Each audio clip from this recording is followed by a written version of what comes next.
Bonsoir à tous, encore dans les salons de la préfecture pour analyser ce premier tour des élections départementales. Nous sommes cette fois-ci en compagnie de Bernard Fialer. Bonsoir. Bonsoir.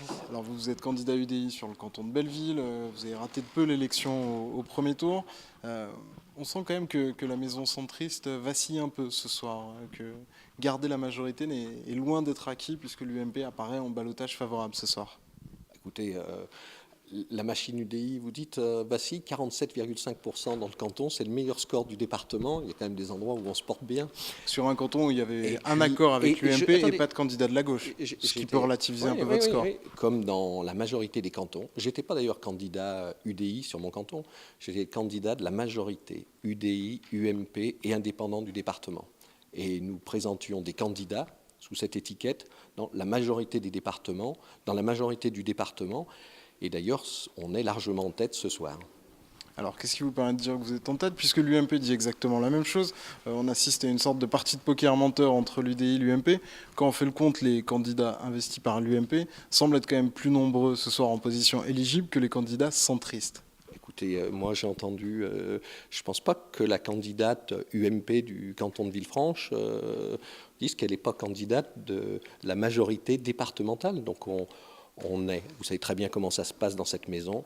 Il y a une majorité qui s'est faite avec les centristes, largement, avec la quasi-totalité des UMP et les indépendants. Il y avait une personne qui ne se reconnaît pas dans cette majorité, qui a voté contre le budget, qui a essayé de mettre des candidats dans certains cantons contre nos candidats.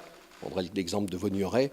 Bon, on a tenté une chance au premier tour. Aujourd'hui, on voit ce qui se passe. Je pense que le canton de Vaugneray est une bonne illustration du comportement qu'on doit avoir, UMP, UDI confondus. C'est-à-dire que pour vous, en fait, Christophe Guillotot, ce soir, est à la tête d'un parti qui est potentiellement majoritaire, mais il est minoritaire dans sa propre famille ? Christophe Guillotot, il a été tout seul à voter contre le budget quand l'unanimité de ses autres comparses de l'UMP ont voté le budget de la majorité du département. Donc finalement, vous n'êtes pas inquiet ? Non, alors pas inquiet. Quand vous Je ne suis pas inquiet, on a le meilleur candidat qu'on a préparé depuis longtemps et on vient de l'emporter sous ce rassemblement UMP, UDI indépendant dans la majorité des cantons. Donc, quand on voit le score que vous aviez fait aux élections sénatoriales, la liste centriste UDI, un seul sénateur, ce qui était une grosse claque, vous dites que finalement il y a eu un sursaut ?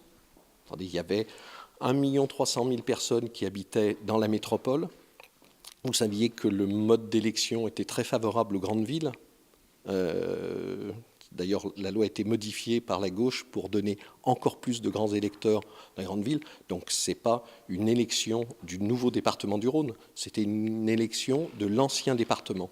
Et le fait que le centre soit très largement minoritaire, en revanche, dans la métropole, a fait qu'on n'a pas eu les voix qu'on attendait. Merci beaucoup, Monsieur Fialer. Merci.